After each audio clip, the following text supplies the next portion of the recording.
Hi guys, here how to fasten the suspensions of my car, cracking like a cord. Then we need high quality oil to stop this squeak. We take a syringe and apply oil to this place from where the grinding is emitted. After that, the suspensions will not hold together. In this case, this is a floating silent block.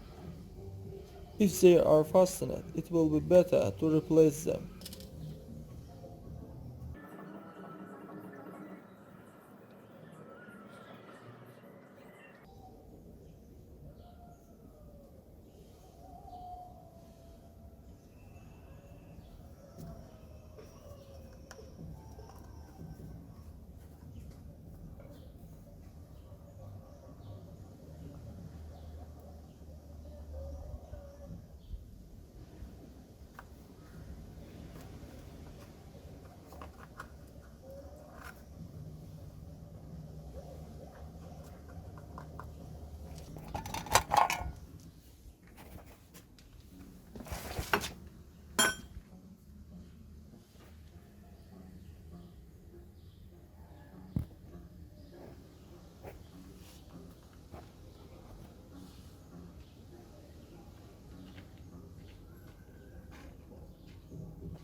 That's all guys, subscribe to our channel and don't forget to put like.